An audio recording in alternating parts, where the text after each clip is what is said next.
Gano'n ka-ano yung mga major na binagsak ko.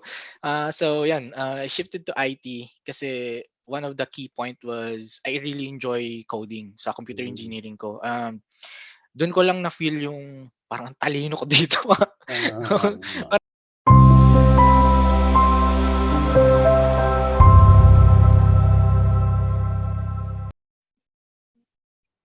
All right. Hello, everyone. Welcome to another episode. Right. And today with me, I have a special guest, Jez Real. Jez, can you say hi? Hi sa mga viewers ni Rafi sa mga part ng mundo. So, good morning, good evening, or good afternoon din sa inyo. So, hope you enjoy this one. Right. So we'll start with acknowledging that Jez is a very significant contributor of the community. He's been active in the Philippine tech community, giving talks and speeches, no? And he's been recognized as a Microsoft MVP. Right? Just can you tell us more about what the Microsoft MVP is and how you got awarded on it? Yeah, so Microsoft MVP is a program that being run, of course, by Microsoft, and it's been a program for a very long time. So it's basically a way of Microsoft's way to recognize people in the community, their technical expertise and their contribution in the Microsoft community and the open source technology. So yeah, the way you get recognized is by there are multiple or different ways you get recognized. So one of them is, of course, giving technical talks on certain topics. It could be Microsoft specific products like Azure or .NET, but at the same time, it could also be something about open source like JavaScript, TypeScript. Sometimes it's even Java, so or web development. So it doesn't necessarily have to be specific to Microsoft. So they also have categories that doesn't fall under a Microsoft product. So yeah, that's one of the way. And the other way is you do blogs, technical blogs, again about certain topics. If you have stage fright, no, kasi that's normal if you're giving talk, and most people are not comfortable Yes. doing tech conference or talks. So the other way or avenue you can do is writing blogs, tech blogs from your personal experience, or even um, specific product or services or technology that you really like. No, and then the other one, there's other ways, but I guess the last one I could think of is would be answering forums. So Mhm. being present in Stack Overflow, in different tech room. I believe that's also one way for you to be recognized. And then the process, the way you get awarded is first you before you can nominate yourself to be an MVP. Mm. Mhm. But now I believe they changed it in these recent years. Na you are only get nominated by an existing Microsoft MVP Ah, or someone who's working in Microsoft.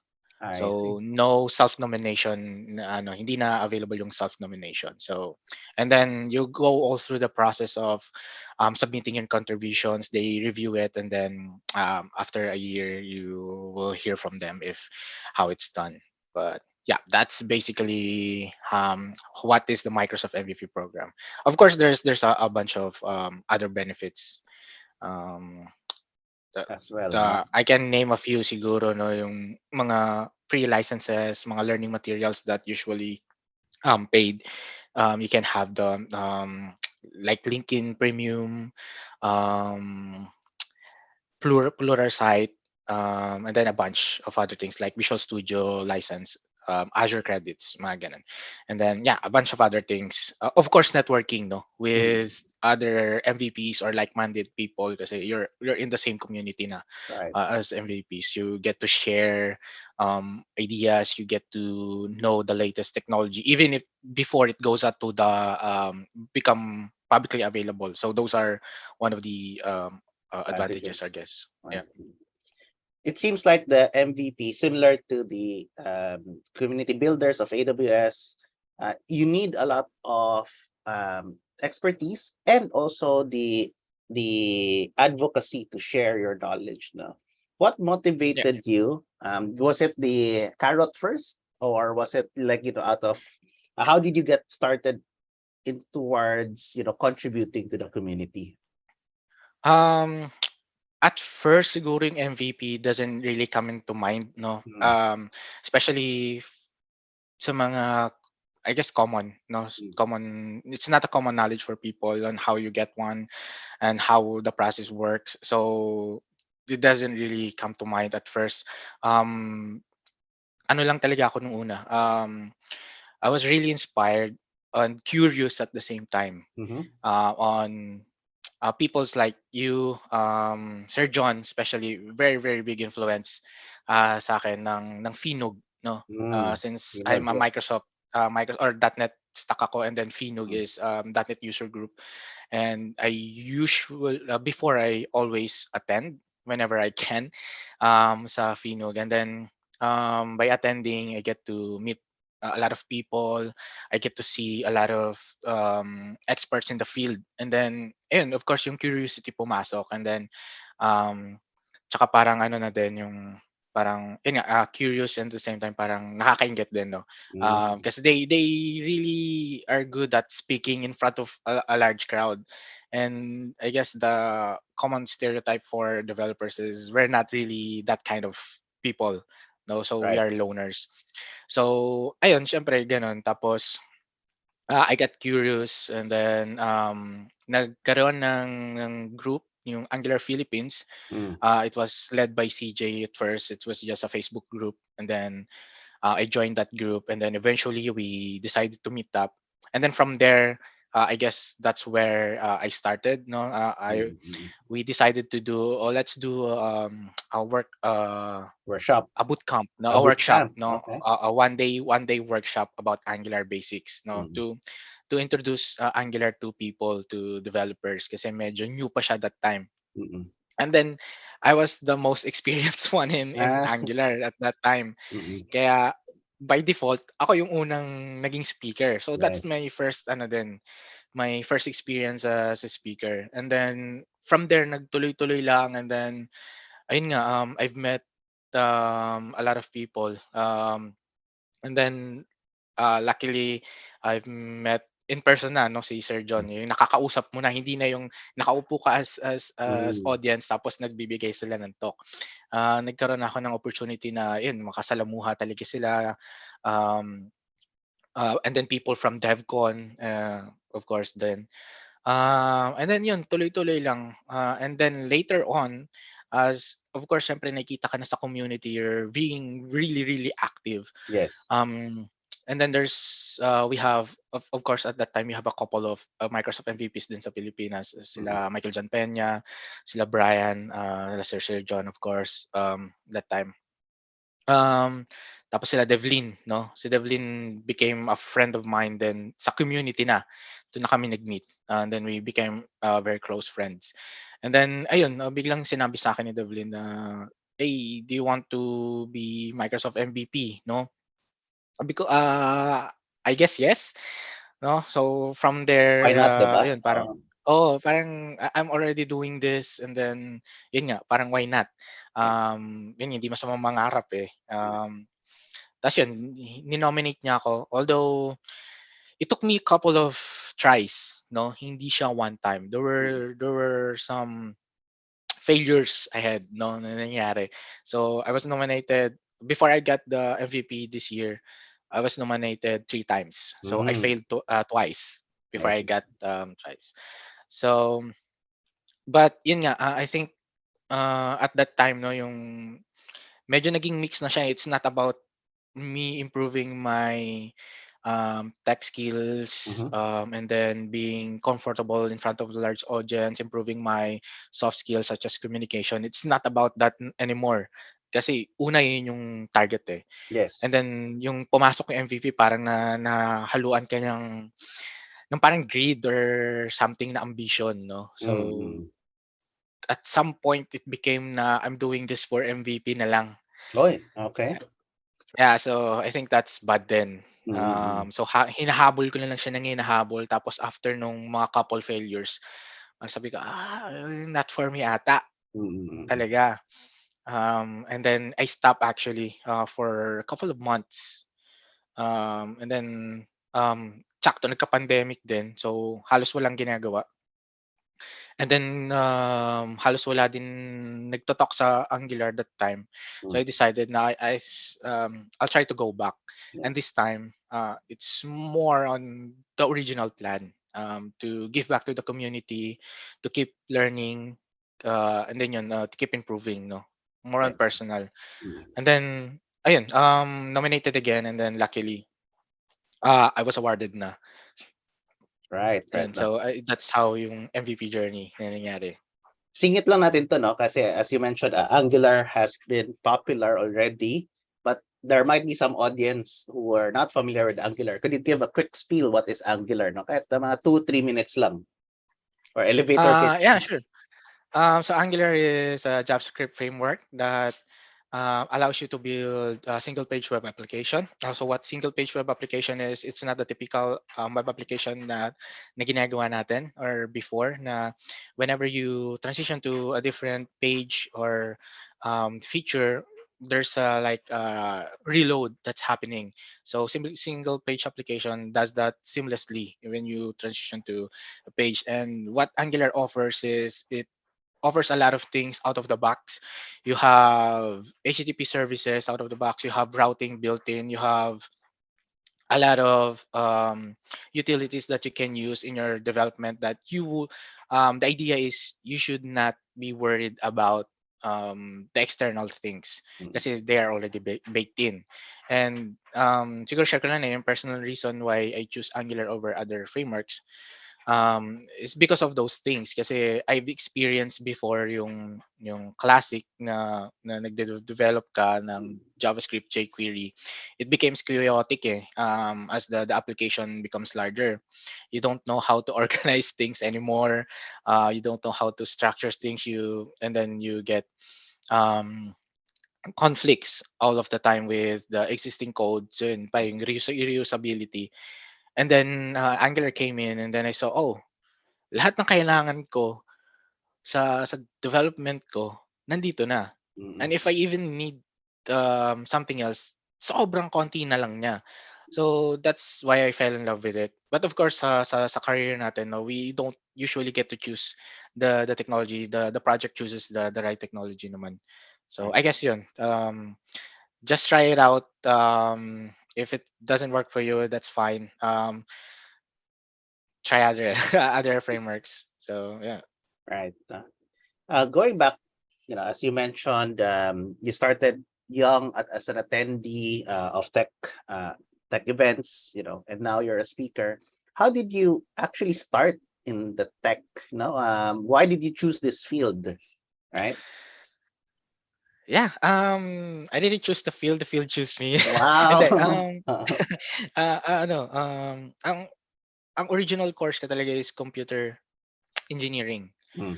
So, I guess I'm already keen to computer, but I didn't know yung outcome, no? I don't Mm. know yung basta ang alam ko lang, kukunin ko computer course para pagka-graduate ko, ang tatrabaho ko related sa computer. Yeah. So Okay. gano'n lang Mm. siya. And Mm. then that time, may neighbor ako na isa siyang Comtech ata yung vocational course na yun, yung you fixes computers, no? Mm. And then yun, tinuturuan niya ako mag-format before. Mm. Usong-uso yung pagpo-format ng mga Yes. Windows Oh. application before. So gano'n. Tapos nung nag-enroll ako ng college, I was so straight na Comtech din ako. Mm. Kasi I enjoy that, no? Yung gano'ng ginagawa. Pagre-reformat, ganun. Na-enjoy mo Oo, yun. mga gano'n. Tapos yung mga pagbubutingting, pagbubuo ng Ah. computer, mga gano'n. Tapos nung mag-enroll na sabi ko, parang nag-change of heart ako. Sabi ko ta's bigla ako nag-isip, computer, sige computer engineering na lang. Ta's computer engineering ta's ended up, I've been a failure engineer. So, tawag sa amin sa school before yung mga bigong engineer, no? So, I shifted from computer engineering to um, information technology. Mm. One of the main reason why I shifted is, of course, syempre, hindi maganda yung performance ko sa computer engineering, ano ng mga computer games. I wasn't really paying attention sa Mm. school that time. But yun nga, reality hits na at the end of the day, it's all about you, no? You really have to think about your future. Yes. And then, yan, pinlano ko, sabi ko, itutuloy ko 'tong computer engineering course na 'to. Ta's tinitignan ko yung mga backlogs ko. Assuming na hindi na ako babagsak, aabutin ako Mm. ng 7 years. Gano'n ka ano Wow, ang yung haba, ha? oo, Oo. gano'n ka ano yung mga major na binagsak ko. So 'yan, I shifted to IT kasi one of the key point was I really enjoy coding sa computer Mm. engineering ko. Dun ko lang na-feel yung parang ang talino ko dito. Parang dun lang ako nag-excel. Sabi ko, parang nage-gets ko kaagad siya. And I was thinking CS or IT Mm. at that time. Eh, mas popular yung IT sa TIP pala ako, TIP QC ako nag-aral. Mas popular siya at that time and mas latest yung I guess curriculum niya kasi compared to CS mas bago siya. Mm. So yan, nag-shift ako sa IT and then luckily walang bagsak and good yung mga performance. So I guess that's how I started sa tech journey. Pero yung siguro yung professionally, of course I work as a web developer for in-house web Mm. developer for an e-learning company. Yun yung first na company na napasukan ko. Nakadaming ano din application. That time siyempre hindi mo pa alam paano yung interview process. Yes. Sa HR pa lang bumabagsak ka na, eh. Mm. Tapos pagtapos mo ng HR medyo comfortable ka na. Ngayon naman ang next step mo kailangan mo ipasa mo yung mga technical exam. Oo. So yun, nakadami din ako ng gano'n pero luckily, nakapasok ako sa isang, web development na company talaga na madami akong natutunan sa company na yun. Wala pa yung word na full stack before, full stack Yes. na kami dun. So, siguro yun isa yun sa kaya malaki yung ano, yung tulong na ano nun sa career ko talaga kasi I get to learn all areas ng web development from front end, from back end to to hosting, to server management, to database management, lahat na-touch ko dun sa company na yun. Right. So, yun. Cool. Now, I wanna ask also your thoughts on yung sabi mo full stack, tapos meron din specialist, no? Or parang it's the same concept of do you want to be a generalist or a specialist, right? This Yeah. also includes a web, some mobile, right? Ano yung advice mo on on people who are considering do they want to be general or do they want to specialize a particular technology? Um, Ikaw, siguro maybe how did you approach this question, no? yeah, I'd say I'm a specialist. Pero I touch on things pero hindi ako expert dun sa mga yan. I'm happy to know enough, no? Mm. So let's say for example, you need some help with DevOps. I'm not an expert on that area, pero I can probably be able to help you. Probably not. But sometimes may mga minor issue lang na medyo understandable. So Mm. I can help you on that. If you have issues with database management, if you need help in with database relationships, yung kunyari junior ka, hindi ka pa Mm. familiar, I can help you with that. Siguro for me, I'm happy with where I am at right now na I'm able to touch a lot of different technologies, a lot of different areas. I'm not sure what advice I can give pero siguro wag niyo lang pilitin 'no. Um, Siguro ano lang kasi ako, yun nga, influence nung first job ko na Mm. yun nga, I get to be involved in different areas. Pero siguro siyempre sa'tin, sa work natin, we always need to be curious, 'di ba? Yun yung isa sa ano natin, I guess dapat parang feature natin ng mga developer. Curious ka dapat. So, you don't have to be an expert on something. Sometimes just knowing enough is already good. So, I think being generalist is fine. Being expert is also fine kasi you have your own field na dun ka talaga nag-excel. Mm. Yeah. Right. So, I guess not really an advice, but an insight on what it really is. So siguro moving to my last question, no? As you mentioned, you have certain skills, you have a specialty, and then you have little bits of know-how. How did this help you become a tech advisor in Norway? No, ito yung tanong natin, no? And um, you have a very unique position, I would say, or at least title, right? Tech Yeah. advisor, right? Ayun. And in Norway pa, di ba? Yeah. Uh, Hindi siya actually typical na technical advisor as you people would think, no, the pag sinabi mong technical advisor, I think the common ano na pupasok sa isip natin is so ano siya, parang architect or something na no, he decides consultant. what technology to be used. Not necessarily the role I'm currently doing right now. The role I'm currently doing right now is, I guess, similar to what a senior developer does, and at the same time, excuse me, what a tech lead does. No, Mm, so I still get to develop application from front end to back end.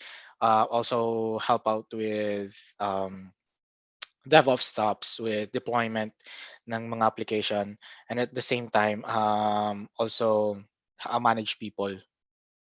So whether careers or with the project as well, backlog grooming, yung mga ganun, code reviews, mga mm, ganyan. So that's ano, and I think the technical advisor name is just parang name sa company ko ngayon mm, dito sa Norway, kasi other companies naman na notice ko wala naman silang parang technical advisor role. It's just that it's a one step after senior role, and then one step below an actual tech lead role, I I see. would say. Yan siya. All right, cool. So as I mentioned, it's not something really special. No, no, no, no. No. Of course, no, don't. Um, it's still a very, it's still a high position in a sense. No? Like you said, Yeah. it's beyond the senior developer as well. No, meaning it validates your years of experience as Yeah. well. All right, cool. Any last advice that you might have for our audience before we close? Ah, Life advice advice, audience, I no? guess. Yeah. Yeah, no, I guess in general, sa next generation, of course, people like us, we come and go. Mm, Always be curious, help out the community, give back to community. Um, Community, especially sa Philippines, is always welcoming. We are always on the lookout for the new tech leads to help out the community, to help out the next generation. Ayun nga, always be curious, tapos work-life balance. Wag masyadong ano sa tech life. all right. Okay, thank you again so much, Jez, no? And everyone, thank you for listening in and see you in the next episode.